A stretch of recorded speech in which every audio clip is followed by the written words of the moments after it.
ഇപ്പൊ കുറച്ച് ദിവസമായിട്ട് സോഷ്യൽ മീഡിയയിൽ പഴയ ഒരു സിനിമയുടെ ഒരു വാർത്ത, അതായത് താരങ്ങളുടെ പ്രതിഫലത്തെക്കുറിച്ചുള്ള ഒരു വാർത്ത, അത് കുറച്ച് ചർച്ചയാവുന്നുണ്ട്. നിങ്ങൾ പലവരും കണ്ടിട്ടുണ്ടാവും. എന്തായാലും അത് കാണാത്തവർക്ക് വേണ്ടി ഞാനൊന്ന് പറയാം. ഇത് ഏകദേശം 94 കാലഘട്ടങ്ങളിലെ അന്നത്തെ ഏതോ ഒരു സിനിമ മാസികയിൽ വന്നിട്ടുള്ള ഒരു വാർത്തയാണ്. അപ്പോൾ ഇതിലെ താരങ്ങളുടെ പ്രതിഫലം പറഞ്ഞിരിക്കുന്നത്, ആദ്യമായിട്ട് മോഹൻലാല് 15 മുതൽ 20 ലക്ഷം രൂപ വരെ.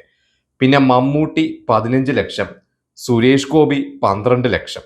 അതിന്റെ തൊട്ട് താഴെയുള്ളത് ബാബു ആന്റണി 10 മുതൽ 12 ലക്ഷം. അതായത് ഏകദേശം സുരേഷ് ഗോപിയോളം തന്നെ പ്രതിഫലം വാങ്ങുന്ന ഒരാളായിരുന്നു അന്ന് ബാബു ആന്റണി. പിന്നെ ഇതിന്റെ തൊട്ട് താഴെയാണ് ജയറാം. ജയറാം 5 മുതൽ 7 ലക്ഷം ഉള്ളൂ. അതായത് ശരിക്കും പറയുകയാണെങ്കിൽ ബാബു ആന്റണിയെക്കാട്ടും ഒരു പകുതിയൊക്കെ ജയറാം അന്ന് വാങ്ങുന്നുള്ളൂ. നമ്മൾ പലപ്പോഴും എന്താ പറയുക, താരങ്ങളുടെ പേര് അല്ലെങ്കിൽ ഒരു താരമൂല്യത്തെ കുറിച്ച് പറയുമ്പോഴൊക്കെ നമ്മൾ മമ്മൂട്ടി, മോഹൻലാൽ, സുരേഷ് ഗോപി, ജയറാം, പിന്നെ നമ്മൾ ദിലീപ്, പൃഥ്വിരാജ് എന്നൊക്കെ പറഞ്ഞ ആ തലമുറകളെ കുറിച്ച് പറയും. പക്ഷെ പലപ്പോഴും പറയാൻ വിട്ടുപോകുന്ന ഒരു പേരുണ്ട്, ബാബു ആന്റണി. അപ്പോൾ അദ്ദേഹത്തെക്കുറിച്ചും ഈ ബാബു ആന്റണിയുടെ ഒരു താരമൂല്യവും അദ്ദേഹത്തിന്റെ ഒരു താരമൂല്യത്തിന് എന്ത് സംഭവിച്ചു എന്നുള്ള ഒരു കാര്യമൊക്കെയാണ് ഇന്ന് ഞാൻ നിങ്ങളോട് കൂടുതൽ ഡിസ്കസ് ചെയ്യാൻ പോകുന്നത്. അപ്പൊ അതിനു മുമ്പ് നമുക്ക് ഈ എന്താ പറയുക, ഇവരുടെ പ്രതിഫലത്തിന്റെ ബാക്കിയുള്ള ആളുകളുടെ പ്രതിഫലത്തെ കുറിച്ചൊന്ന് പറയാം. പിന്നെ ഇതിൽ നടിമാരാണ്. ഖുഷ്ബു 5 ലക്ഷം, ശോഭന 2.5 ലക്ഷം, ജഗതി ശ്രീകുമാർ 2 ലക്ഷം, പ്രിയ രാമൻ 2 ലക്ഷം, തിലകൻ 1.5 ലക്ഷം, ഉർവശി 1.5 ലക്ഷം, രാജൻ പി ദേവ് 1.5 ലക്ഷം, നരേന്ദ്രപ്രസാദ് 1.25 ലക്ഷം. ഒരു ചെറിയൊരു വ്യത്യാസമൊക്കെ ഉള്ളൂ ഇവര് തമ്മില്. കവിയൂർ പൊന്നമ്മ 1 ലക്ഷം, ജഗദീഷ് 1 ലക്ഷം, ചിപ്പി 1 ലക്ഷം, ഇന്ദ്രൻസ് 1 ലക്ഷം. പിന്നെ സിൽക്ക് സ്മിതയെ കുറിച്ചാണ് ഇതിൽ പറഞ്ഞിരിക്കുന്നത്. ഒരു ഡാൻസിന് 1 ലക്ഷം രൂപ എന്നുള്ളതാണ്. നമുക്കറിയാം, ഇതിൽ സിൽക്ക് സ്മിത എന്ന് പറഞ്ഞാൽ അന്ന് തമിഴിലും തെലുങ്കിലും, എന്താ പറയാ, മലയാളത്തിൽ മാത്രമല്ല എല്ലാ ഭാഷയിലും തിളങ്ങി നിൽക്കുന്ന, എന്താ പറയാ, ഒരു ഗ്ലാമർ നടി തന്നെയായിരുന്നു അവര്. എന്ന് വെച്ചാൽ അവരുടെ ഒരു ഡാൻസ് ഒക്കെ ഉണ്ടെങ്കിൽ തന്നെ ആ ഒരു സിനിമയ്ക്ക് വളരെയധികം, എന്താ പറയാ, ആള് കയറിയിരുന്ന ഒരു സമയമായിരുന്നു. എനിക്ക് തോന്നുന്നു ഈ ഒരു കാലഘട്ടത്തിൽ തന്നെയാണ് 93-ലാണ് മാഫിയ എന്ന് പറയുന്ന സിനിമയിലും എനിക്ക് തോന്നുന്നു സിൽക്ക് സ്മിതയുടെ ഒരു പാട്ടുണ്ട്.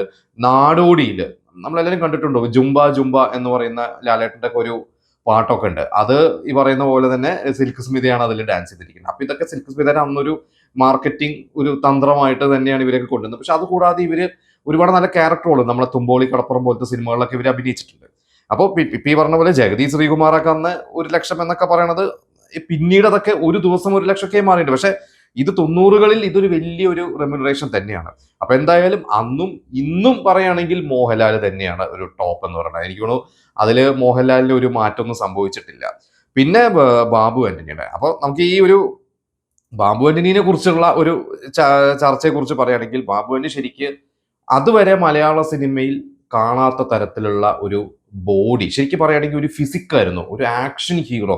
ശരിക്കും മലയാളത്തിലെ ആദ്യത്തെ ആക്ഷൻ ഹീറോ ആരാന്നൊക്കെ ചോദിച്ചു കഴിഞ്ഞാൽ നമ്മൾ ജയന്റെ പേര് തന്നെയാണ് പറയുക. കാരണം അന്ന് പ്രേം നസീറും സത്യനും മധുവും പിന്നീട് സോമൻ, സുകുമാരൻ, വിൻസെന്റ്, സുധീർ, ഇങ്ങനെ ഒരുപാട് ഹീറോസ് ഉണ്ടായിരുന്ന ഒരു സമയത്ത്, എന്താ പറയാ, അതിലോട്ട് വന്ന ഒരാളായിരുന്നു, അതായത് വില്ലനായിട്ടും സഹനടനായിട്ടും വന്ന് ഒറ്റയടിക്ക് ഒരു ആക്ഷൻ ഹീറോ ആയി മാറിയ ഒരാളായിരുന്നു ജയൻ.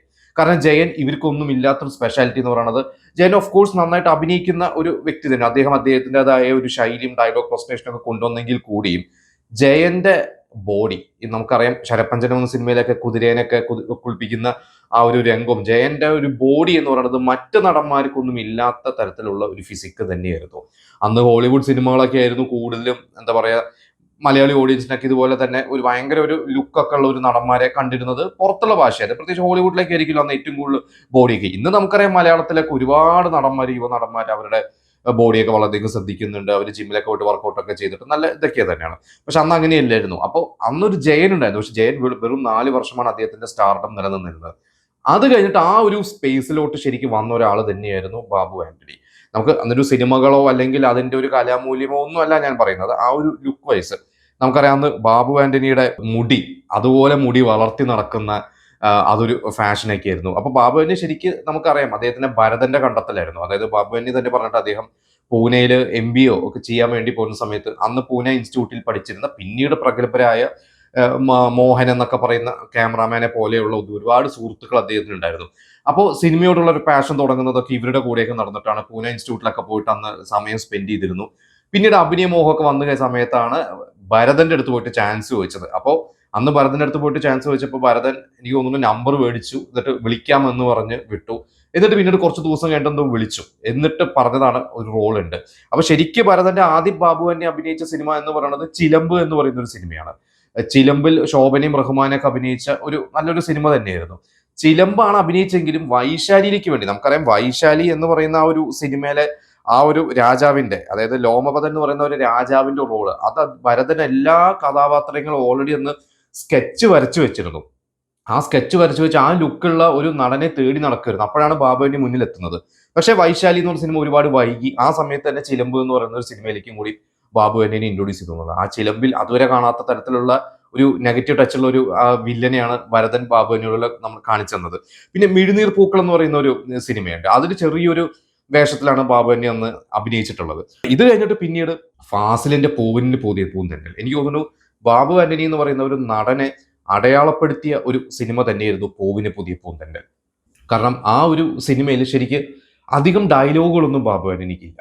അതിൽ സുരേഷ് ഗോപിയാണ് വില്ലനായിട്ടുള്ളത്. സുരേഷ് ഗോപിയുടെ ഒരു റൈറ്റ് ഹാൻഡ് ആയിട്ടുള്ള ഒരു ക്യാരക്ടറാണ്. പക്ഷെ വളരെ എന്താ പറയുക, പേടിപ്പെടുത്തുന്ന, എല്ലാവരെയും എന്താ പറയുക, ഒരു ദുസ്വപ്നമായി മാറിയ ഒരു വില്ലൻ കഥാപാത്രമായിരുന്നു അതിൽ ബാബു ആന്റണിയുടെ. അതിൽ ഈ ഒരു സിനിമ എല്ലാ ഭാഷയിലേക്കും, സൗത്ത് ഇന്ത്യയിലെ എല്ലാ ഭാഷയിലും ഹിന്ദിയിലേക്കും ഒക്കെ റീമേക്ക് ചെയ്തപ്പോൾ അതിലെല്ലാത്തിലും വില്ലനായിട്ട് അഭിനയിച്ചത് ബാബു തന്നെയാണ്. കാരണം പിന്നീട് ബാബു തന്നെ പറഞ്ഞിട്ടുണ്ട്, അന്ന് ആ ഒരു സിനിമയുടെ ആദ്യത്തെ ഒരു പ്രിവ്യൂ ഒക്കെ കഴിഞ്ഞ് നിൽക്കുന്ന ഒരു സമയത്ത്, പ്രിവ്യൂ കണ്ടിറങ്ങുമ്പോൾ, തിയേറ്ററിൽ നിന്ന് ഇറങ്ങുമ്പോൾ, അന്ന് ഫാസിലിന്റെ മകനായ ഫഹദ് ഫാസിൽ, ചെറിയൊരു കുട്ടിയാണ് ഫഹദ് ഫാസിൽ, അന്ന് ബാബു എന്നെ കണ്ട് പേടിച്ചിട്ട് മാറി നിന്നു. അതായത് എനിക്ക് തോന്നുന്നു അച്ഛന്റെയോ അമ്മയുടെയോ പിന്നിൽ ഒളിച്ചു നിന്നു എന്ന് പറയുന്നത്. അത് ബാബുവിനെ കാണുന്ന ഒരു പേടിയായിരുന്നു. അപ്പൊ ബാബുവിന് വിചാരിച്ചു ഇത് സംഭവം ഏറ്റു. ഇത് പിന്നീട് വർഷങ്ങൾക്ക് ശേഷം കാക്കമുട്ട എന്ന് പറയുന്ന ഒരു സിനിമയിലേക്ക് വേണ്ടി ബാബു എന്നെ അടുത്ത സംവിധായകൻ വിളിച്ചു കഴിഞ്ഞപ്പോൾ എന്തുകൊണ്ട് എന്നെ വിളിച്ചു എന്ന സംവിധായകനോട് ചോദിച്ചപ്പോൾ അദ്ദേഹം പറഞ്ഞത്, ഞാൻ നിങ്ങളുടെ സിനിമ, അതായത് ഈ പൂവിന് പുതിയ പൂന്തെന്നലിന്റെ റീമേക്ക് സത്യരാജൊക്കെ അഭിനയിച്ച, മമ്മൂട്ടിയുടെ വേഷം ചെയ്ത് സത്യരാജാണ്, അതൊക്കെ കണ്ട് ഞാൻ നിങ്ങളെ, എനിക്ക് ഭയങ്കര പേടിയായിരുന്നു നിങ്ങളെ. അതായത് പിന്നീട് വളർന്നു കഴിഞ്ഞപ്പോൾ ഇവർക്കൊക്കെ ബാബു എന്ന നടനോട് ഭയങ്കര ആരാധനയായിരുന്നു, അതുകൊണ്ടാണ് എന്നാണ് പറഞ്ഞത്. പിന്നീട് ഒരുപാട് പേര്, പിന്നീട് തമിഴിലേക്ക് പല ഡയറക്ടേഴ്സും ബാബുവിന്റെ വലിയ ഫാൻസ് ആയിരുന്നു എന്നാണ് പറഞ്ഞിട്ടുള്ളത്. നമുക്കറിയാം ഇന്നും ഇന്നത്തെ യുവതലമുറയിൽ ഒരുപാട് പേരും ബാബുവിന്റെ ഫാൻസ് ആയിരുന്നു. ബാബുവിന്റെ അടുത്ത് തമാശ രൂപേണ പറഞ്ഞു, ഒരു ഫോട്ടോ ഇപ്പോഴും സോഷ്യൽ മീഡിയയിലൊക്കെ എന്താ പറയാ കടന്ന് കറങ്ങിക്കൊണ്ടിരിക്കുന്നുണ്ട്. അതായത് കാർണിവൽ എന്ന് പറഞ്ഞ സിനിമയുടെ ലൊക്കേഷനിൽ ബാബുവിന്റെ മടിയിലാണ് പൃഥ്വിരാജ് ഇരിക്കുന്നത്. അപ്പൊ പറഞ്ഞു, എന്റെ മടിയിൽ ഇരുന്ന് ഞാൻ എടുത്തുകൊണ്ട് നടന്ന പൃഥ്വിരാജാണ്, ലൂസിഫറിൽ എനിക്കൊരു റോൾ ഞാൻ പ്രതീക്ഷിച്ചിരുന്നു എന്നൊക്കെ തമാശ രൂപേണ ബാബുവിന് പറഞ്ഞു. പിന്നെ എനിക്ക് തോന്നുന്നു അദ്ദേഹം പരശുരാജ എന്ന് പറയുന്ന ഒരു സിനിമ, അതിൽ അദ്ദേഹത്തിന് അഭിനയിക്കാൻ സാധിച്ചിട്ടില്ല. അപ്പോൾ പഴശ്ശിരാജയിൽ അഭിനയിച്ച കനിക ഒരിക്കൽ ബാബുവിനോട് പറഞ്ഞു എന്നാണ് പറഞ്ഞത്, എന്തുകൊണ്ട് നിങ്ങൾ പഴശ്ശിരാജയിൽ അഭിനയിച്ചില്ല? അപ്പോൾ എന്നെ വിളിച്ചില്ല, ഞാൻ വന്നില്ല.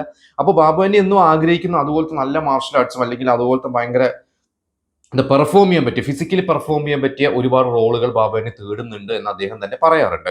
പിന്നെ നമ്മളിപ്പോൾ അദ്ദേഹത്തിന്റെ ഒരു സ്റ്റാർഡം പറയുകയാണെങ്കിൽ ഇത് കഴിഞ്ഞ് അദ്ദേഹം പിന്നീട് പല പല സിനിമകൾ, ക്യാരക്ടർ റോളുകളും വില്ലൻ റോളുകളും, നമുക്ക് മൂന്നാം മുറ, ന്യൂ ഇയർ, ദൗത്യം, ന്യൂസ്, കാർണിവൽ, ജാഗ്രത, കോട്ടയം കുഞ്ഞച്ചൻ, നമ്മൾ വളരെ രസകരമായിട്ടുള്ള റോളാണ് കോട്ടയം കുഞ്ഞച്ചന്റെ അതിൽ, രണ്ടാം വരവ്, ഇങ്ങനെ കുറെ സിനിമകൾ കഴിഞ്ഞ് ശരിക്കും അദ്ദേഹത്തിന് ഒരു എന്താ പറയുക, ഒരു സ്റ്റാർ എന്ന് പറയാവുന്ന അല്ലെങ്കിൽ ഒരു ഹീറോ മെറ്റീരിയലായി മാറിയത് ഗാന്ധാരി എന്ന് പറയുന്ന ഒരു സിനിമയാണ്. അതിൽ നമുക്കറിയാം മാധവിയുടെ തിരിച്ചുവരവായിരുന്നു. അതിൽ ബാബു അന്യ, സൈനുദ്ദീൻ, അങ്ങനെ ഒരു 4-5 ചെറുപ്പക്കാരുണ്ട്. ആ ഒരു സിനിമയിൽ ഒരു നല്ലൊരു റോള് ബാബു അന്യ ചെയ്തു. അവിടെ മുതൽ അങ്ങോട്ട് പിന്നെ ഉപ്പുകണ്ടം ബ്രദേഴ്സ് എന്ന് പറയുന്ന ഒരു സിനിമ, മാഫിയയിൽ പിന്നെ വില്ലനാണ്. ഇത് കഴിഞ്ഞ് പിന്നെ ശരിക്ക് ഭരണകൂടം എന്ന് പറയുന്ന സിനിമയും, ദാദ, കമ്പോളം, ഈ ഒരു സിനിമകളൊക്കെ, അതായത് 94 എന്ന് പറയുന്ന ഒരു വർഷം അദ്ദേഹത്തിന്റെ കരിയറിൽ ഭയങ്കര മാറ്റം. കാരണം സൂപ്പർ സ്റ്റാർസിന്റെ സിനിമകളോടൊപ്പം തന്നെ ഇദ്ദേഹത്തിന്റെ സിനിമകൾ, ദാദ എന്ന് പറയുന്ന സിനിമയൊക്കെ എൻ്റെ ഒരു ഓർമ്മ ശരിയാണെങ്കിൽ 94 ഓണത്തിന് ഇറങ്ങിയ സിനിമയാണ്. അന്ന് മമ്മൂട്ടിയുടെ സൈന്യവും മോഹൻലാലിന്റെ മിന്നാരവും പിന്നെ കിന്നരി പുരയോരം പോലത്തെ സിനിമകളുടെ ഒക്കെ ഒപ്പം റിലീസ് ചെയ്ത് സൂപ്പർ ഹിറ്റ് ആയ ഒരു സിനിമയാണ്. ഭരണകൂടം എന്ന് പറഞ്ഞ സിനിമ വളരെ സൂപ്പർ ഹിറ്റ് ആയത്. കമ്പോളം 94 ക്രിസ്മസ് സീസണിലാണ്. അന്ന് സുരേഷ് ഗോപി ഗസ്റ്റ് റോൾ ആണെങ്കിൽ സുരേഷ് ഗോപിയുടെ തല വെച്ച് പ്രൊമോട്ട് ചെയ്ത സിനിമയായിരുന്നു മാനത്തെ കൊട്ടാരം. അന്നത്തെ മിമിക്രി താരങ്ങൾ, മിനി സ്ക്രീൻ പ്രേക്ഷകർക്ക് സുപരിചിതരായ ദിലീപും ആദർശൊക്കെ അഭിനയിച്ച മാനത്തെ കൊട്ടാരത്തിന്റെ കൂടെ ഒപ്പം ഇറങ്ങി നല്ല കളക്ഷൻ നേടിയ ഒരു സിനിമ തന്നെയായിരുന്നു കമ്പോളം. അപ്പൊ ശരിക്കും ഒരു 93, 94 ഈ 2 വർഷം കൊണ്ട് തന്നെ ഇപ്പൊ ഈ പറയുന്ന സുരേഷ് ഗോപിയോളം തന്നെ ഒരു ടോപ്പ് 5 ലെവലിലോട്ട് എത്തിയ ഒരാൾ, അതൊരു ടോപ്പ് 3 തന്നെ പറയാം. കാരണം സുരേഷ് ഗോപി ബാബുവിനെ ഏകദേശം ഒരേ റെമ്യൂണറേഷൻ, മമ്മൂട്ടി മോഹൻലാലും കഴിഞ്ഞാൽ ഏറ്റവും കൂടുതൽ റെമ്യൂണറേഷൻ മേടിക്കുന്നു. പക്ഷെ ഇത് കഴിഞ്ഞ് പിന്നെ 95 എത്തിക്കഴിഞ്ഞപ്പോൾ കുറച്ച് പരാജയങ്ങൾ. ചന്ത എന്ന് പറയുന്ന ഒരു പടമൊക്കെ വിജയമായിരുന്നു, പക്ഷെ അത് കഴിഞ്ഞിട്ട് സ്പെഷ്യൽ സ്ക്വാഡ് എന്ന് പറയുന്ന ഒരു സിനിമയൊന്നും അധികം വിജയിച്ചില്ല. പിന്നെ ഇന്ത്യൻ മിലിറ്ററി ഇന്റലിജൻസ് എന്ന് പറയുന്ന സിനിമ, സുരേഷ് ബാബുവിന്റെ സിനിമ, ഡെന്നിസ് ജോസഫ് ആണ് അത് എഴുതിയത്. അതിനെക്കുറിച്ച് ഞാനിവിടെ വായിച്ചിട്ടുണ്ട്. അതിൽ മുരളിയും ഗണേഷ് കുമാറും ഒക്കെയാണ് അതിൽ അഭിനയിക്കുന്നത്. പക്ഷെ ബാബു ആന്റണി ഉണ്ടെങ്കിൽ ഒരു മാർക്കറ്റ് ഉണ്ടെന്ന് പറഞ്ഞാൽ അദ്ദേഹത്തിൽ അതിൽ ഉൾപ്പെടുത്തുകയാണ് ചെയ്തത് എന്ന് കേട്ടിട്ടുണ്ട്. പിന്നെ ബോക്സർ എന്ന് പറയുന്ന ഒരു സിനിമ, അന്നൊക്കെ ഇതേപോലെ തന്നെ നല്ല റെമ്യൂണറേഷൻ മേടിച്ചിരുന്ന, പക്ഷെ ആ സിനിമയൊന്നും അധികം ഒന്ന് കളക്ട് ചെയ്തില്ല. അപ്പൊ 95 ആയി കഴിഞ്ഞപ്പോൾ അത്യാവശ്യം പരാജയങ്ങളൊക്കെ തുടങ്ങി ബാബു എനിക്ക്. പിന്നെ 97 ഹിറ്റ്ലർ ബ്രദേഴ്സ് എന്ന് പറയുന്ന ഒരു സിനിമയൊക്കെ ഭാഗമില്ല. പിന്നെ ശരിക്കും പറയുകയാണെങ്കിൽ അദ്ദേഹം സിനിമകൾ കുറഞ്ഞു തുടങ്ങി. പിന്നെ ഈ പറഞ്ഞാൽ എനിക്കൊന്ന് അദ്ദേഹം പിന്നീട് അമേരിക്കയിലേക്ക് താമസം മാറി, അദ്ദേഹം പിന്നെ കുടുംബജീവിതമൊക്കെ. പിന്നെ അത് കഴിഞ്ഞിട്ട് കുറെ വർഷങ്ങൾക്ക് ശേഷമാണ് നമ്മൾ അദ്ദേഹത്തെ പിന്നെ ശരിക്കും മലയാളത്തിൽ കണ്ടിട്ടുള്ളത്. അതിനിടയ്ക്ക് ചെറിയ സിനിമകൾ, ഉത്തമൻ എന്ന് പറയുന്ന സിനിമ ഒരു ബ്രേക്കിന് ശേഷം അദ്ദേഹം വന്ന് ഞെട്ടിച്ച ഒരു വില്ലൻ വേഷമായിരുന്നു. പക്ഷെ ആ ഒരു സിനിമ വലിയ വിജയമല്ലായിരുന്നു.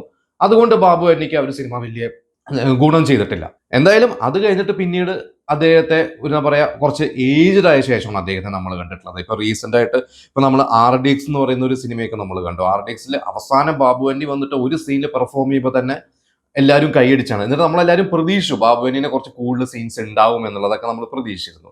എന്തായാലും ബാബു ആന്റണിയുടെ സ്റ്റാർഡം എന്തുകൊണ്ട് അദ്ദേഹത്തിന് ഈ പറയുന്ന പോലെ സുരേഷ് ഗോപിയോ ജയറാമിനെ പോലെ നിലനിർത്തി കൊണ്ടുപോകാൻ പറ്റിയില്ല എന്ന് തോന്നിക്കഴിഞ്ഞാൽ ഒരു പക്ഷേ അദ്ദേഹത്തിന്റെ ഒരു PR വർക്കിന്റെ ഒരു അഭാവമായിരിക്കാം, അല്ല അദ്ദേഹം മാറാൻ ശ്രമിച്ചിട്ടില്ലായിരിക്കാം, പല കാരണങ്ങളായിരിക്കാം. പിന്നെ അദ്ദേഹത്തിന് സംവിധാന മോഹങ്ങളുണ്ട്, അദ്ദേഹത്തിന്റെ മകനും അഭിനയിക്കുന്നൊക്കെ ഉണ്ട്. എന്തായാലും ഇന്നും എനിക്ക് തോന്നുന്നു ബാബു ആന്റണി എന്ന് പറഞ്ഞു കഴിഞ്ഞാൽ 90s കിഡ്സിനൊക്കെ ഒരു വലിയൊരു വികാരം തന്നെയാണ്. ഇന്നും ബാബു ആന്റണി സിനിമ, അത് തമാശ രൂപേണ പറയും, ഒരു ബാബു ആന്റണി നായകന്റെ സൈഡാണെങ്കിൽ സമാധാനമാണ് ഒരു സിനിമ കാണുമ്പോൾ എന്ന് നമ്മൾ പറയും. ഉപ്പുകണ്ണം ബ്രദേഴ്സ് എന്ന് പറഞ്ഞ സിനിമയൊക്കെ ഇപ്പോഴും ഓർമ്മയുണ്ട്. അതിലൊരു ബാബു ആന്റണി ജയിലിൽ എന്ന് പറയുന്ന ഒരു ക്യാരക്ടറാണ്. ഇതുപോലെ തന്നെ കമ്പോളം എന്ന് പറഞ്ഞ സിനിമയൊക്കെ പടം തുടങ്ങി കുറച്ച് കഴിഞ്ഞിട്ടാണ്, ഇതൊക്കെ വളരെ കുട്ടിക്കാലത്ത് ഞാൻ തിയേറ്റർ കണ്ടിട്ടുള്ള സിനിമയാണ്. അപ്പൊ പടം തുടങ്ങി കുറച്ച് കഴിയുമ്പോഴാണ് അതിലെ മറ്റ് കഥാപാത്രങ്ങൾ ഒരു പ്രശ്നത്തിൽപ്പെട്ട് അവരെ വില്ലന്മാര് കൊല്ലാനോ അല്ലെങ്കിൽ എന്തെങ്കിലും അപായപ്പെടുത്താൻ ശ്രമിക്കുന്ന സമയത്തായിരിക്കും ബാബുവിന്റെ ഒരു എൻട്രി. ഈ ഒരു എൻട്രി കാണുമ്പോൾ തന്നെ തിയേറ്റർ ഒന്ന് ഇളകിയിരുന്നതാണ്. അപ്പൊ എന്തായാലും ഈ പറഞ്ഞ പോലെ തന്നെ അന്ന് സുരേഷ് ഗോപി ഒപ്പം നിന്നിരുന്ന ബാബു തന്നെയാണ്. ഇന്ന് അദ്ദേഹത്തിന് എനിക്ക് തോന്നുന്നു ശക്തമായിട്ടുള്ള ക്യാരക്ടർ റോളുകളും വില്ലൻ റോളുകളൊക്കെ അദ്ദേഹത്തിന് ഇനിയും ചെയ്യാം. അതിന് കുറവാണ്, എനിക്കൊന്ന് ഇനിയും അവസരങ്ങൾ കിട്ടണം. തമിഴിലൊക്കെ കുറച്ച് അവസരങ്ങളൊക്കെ അദ്ദേഹത്തിന് ഇടയ്ക്ക് കിട്ടുന്നുണ്ട്. പക്ഷെ എങ്കിലും എനിക്ക് തോന്നുന്നു ഇതൊന്നും പോരാ. ഇനിയും അദ്ദേഹത്തിന് ഒരു അംഗത്തിന്റെ വാല്യൂ ഉണ്ട്.